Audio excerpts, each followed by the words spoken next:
大家好，我是袁成。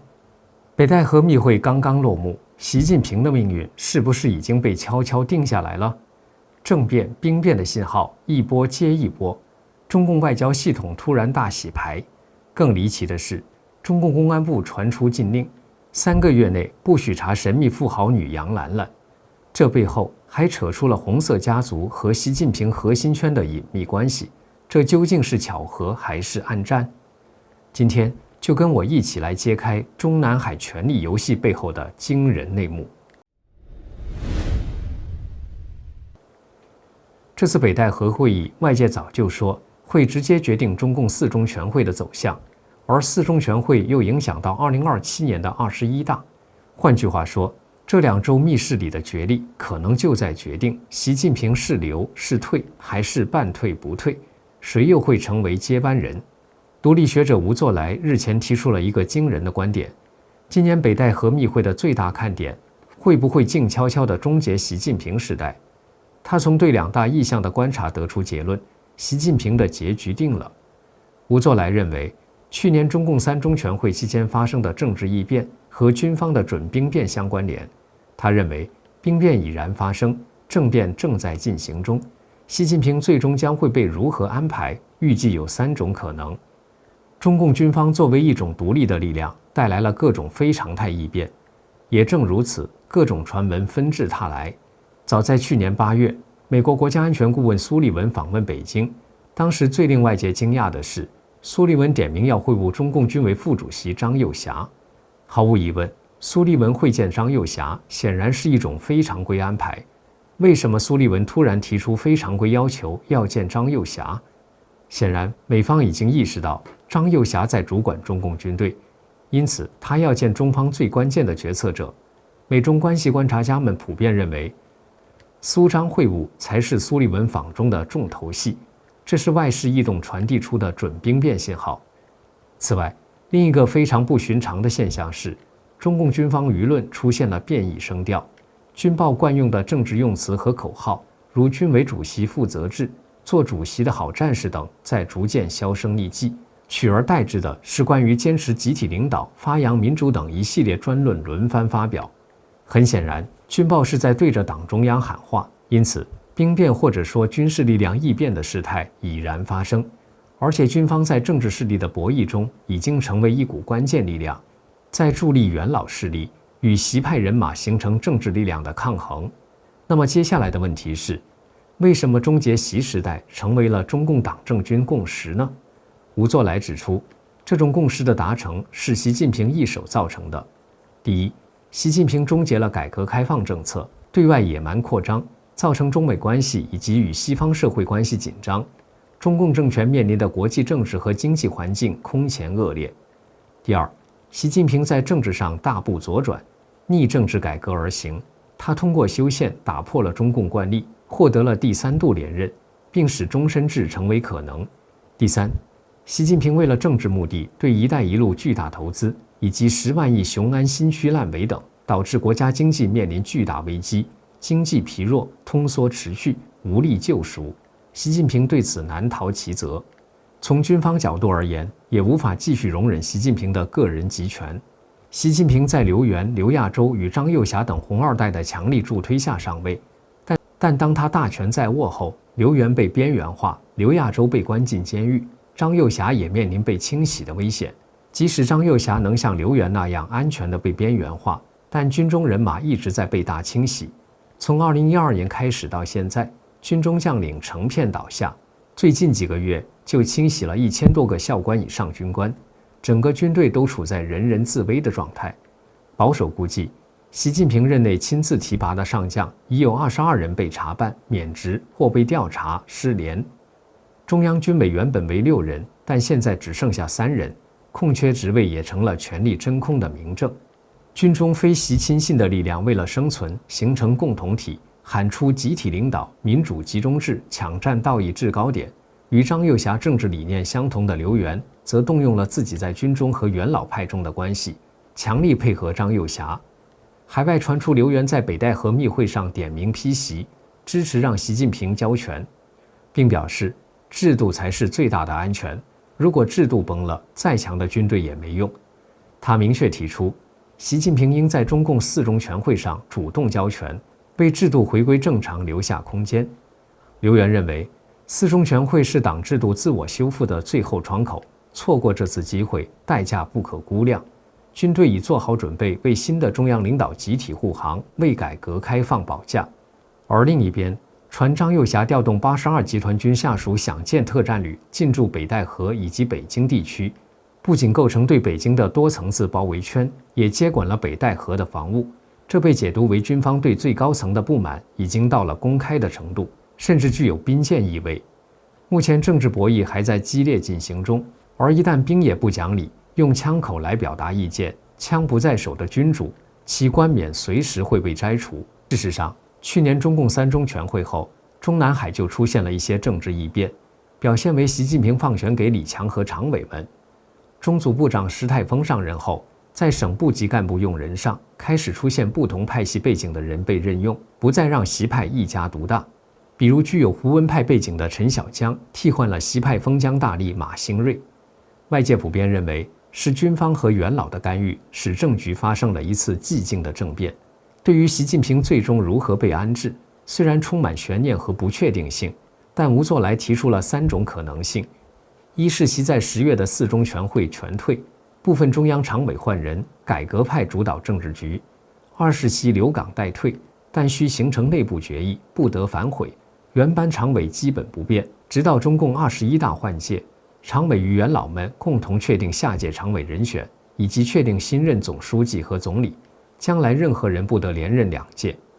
三是习只愿放弃部分权力，在中共21大后仍具核心地位，并决定下届中央领导集体的决策与治理。但他判断第2种可能性最大，但如果军方让习近平再度拥有军权，1年来元老与军方合力制衡习近平的成果将被归零。美国斯坦福大学中国经济及制度研究中心资深研究员、著名经济学者许成刚则认为，中国的问题不在于某一个人的身上，而在于这个人背后的极权主义党所实施的制度。至于这样的极权主义党是否有可能终结，许成刚说，历史上有许多类似的例子，像苏联和中欧、东欧等共产党国家，他们大部分都是和平地放弃共产党统治，而其中很大一部分是来自于极权主义党自己的社会精英的觉醒，意识到唯有放弃这个党的统治，才有可能发生变化。北戴河密会刚刚结束，除了习近平的消息，观察人士注意到，这2天中共外交系统还出现了最新一轮大洗牌。据分析，涉及中共高层北戴河的内斗。官方报道，中共驻泰国、喀麦隆、土库曼斯坦等10国大使集中换人，被免职大使的年龄大多在60至62岁之间，唯有54岁被免职的驻布基纳法索大使卢山，目前仕途去向不明。值得注意的是，本轮更换大使名单突出显示王毅系旧部集体下课。现任中共政治局委员、中央外事工作委员会办公室主任王毅，曾于2013年3月至2022年12月连续2届担任外交部长。被免的驻泰国大使韩志强，2016年至2018年曾任外交部办公厅主任，是王毅任外交部长时期的大管家。驻巴巴多斯大使严秀生，2013年至2018年任外交部机关纪委书记。驻土库曼斯坦大使钱乃成曾任中共中央对外联络部6局副局长、局长。2020年底出任驻土库曼斯坦大使。驻科威特大使张建卫曾任中共中央对外联络部3局副局长、局长。2022年5月起担任驻科威特大使。此次多位王毅系大使密集被调整，显示高层对其派系的清洗。另外，被免职的驻土库曼斯坦大使钱乃成也是刘建超的吉林老乡。目前被免职并去向不明的驻布基纳法索大使的卢山，是刘建超在北京外国语大学的校友，2人在外交部有长期交集。另外值得一提的是，此前刘建超的副手曾担任过中共驻新加坡大使的中联部副部长孙海燕，于8月初被拘留，这进一步表明中共外交高层的动荡。当天稍后，也有消息称，孙海燕目前正常上班，被扣留的消息不实。李彦明分析指出，北戴河会议结束之后，中共外交系统还出现了最新一轮大洗牌。据分析，涉及中共高层北戴河的内斗。中共当局马上面临重要外事活动。上合组织峰会将于8月31号至9月1号在天津举办，俄罗斯总统普京将参加上合组织峰会，随后出席中共93阅兵式。时局敏感时刻，习近平提拔重用的中联部长刘建超或出事，受习长期重用的王毅所主掌的中共外交部驻外大使密集换人，其中包括王毅心腹旧部前大管家。中共外交部、中联部最新一轮震荡，显示高层急于重塑对外班底，强化掌控力。此次密集换人和派系整肃，凸显中共高层权力斗争与国际局势动荡的深度关联。近期在海外华人圈和国际媒体引发轰动的话题，中国神秘富豪女杨兰兰事件又有了最新消息。中共公安部已经下令3个月之内不准查杨兰兰，谁查谁坐牢。同时也有爆出杨兰兰背后的惊人财富牵扯到中国最大红色资本家族。媒体人刘正透露，他向公安部内部朋友打听杨兰兰的背景，对方给出的回答只有一句话：3个月内不许查，谁查谁坐牢。刘正惊讶地追问：至于吗？朋友只留下一句意味深长的话：你懂的。在中共官场，这句你懂的往往代表着不便公开的内幕，也让外界更加怀疑杨兰兰的身份并不简单。根据多方消息，杨兰兰不仅涉足澳洲铁矿石生意，更惊人的是，有人声称她的银行存款高达2700多亿澳元，相当于1.26万亿人民币。这样的数字已经不是一般富豪，而是接近国家级的财力。爆料网友 Jonathan 称，杨兰兰在澳洲的英文名字是 Wendy 杨，她和朋友孙驼负责分配澳洲铁矿石的矿山与配额，她不需要自己开矿，只要决定谁能拿到配额，就能抽取巨额利润。这种卡在中间就能收钱的方式，让人联想到另一位红色权贵李小林，他曾经掌握中国电力配额，扮演着类似的角色。那么，杨兰兰的财富究竟来自哪里？外界的矛头指向了中国最具争议的红色资本家族荣毅仁家族。荣毅仁是中共改革开放后特别倚重的红色资本家，在1993年至1998年间担任中共国家副主席。他的家族长期掌控中信集团，并且在上世纪主导澳洲铁矿石的经营权。直到2009年，荣毅仁的儿子荣志健因为外汇巨亏事件淡出，荣家才逐渐退出舞台。现在外界怀疑，荣家退出后，这份资源是否转移到习近平的亲信或家族手中？杨兰兰可能正是接盘人。值得注意的是，公安部下达3个月禁令的时间点，正好卡在今年10月的中共4中全会之前。外界盛传习近平在会议上可能面临权力不稳，甚至退休或半退休的压力，因此严控关于杨兰兰的讨论，更多是为了避免她的身份成为党内反习派的斗争筹码。一个神秘的名字，一句你懂的，背后却牵扯着中共高层的权力斗争和惊人的红色财富。杨兰兰到底是单纯的富豪，还是习二公主？她与荣毅仁家族的关系究竟是巧合，还是权力传承的必然？这场热议恐怕才刚刚开始。您怎么看呢？请留言和我们一起讨论。这里是大时局要闻透视，感谢您的陪伴与思考，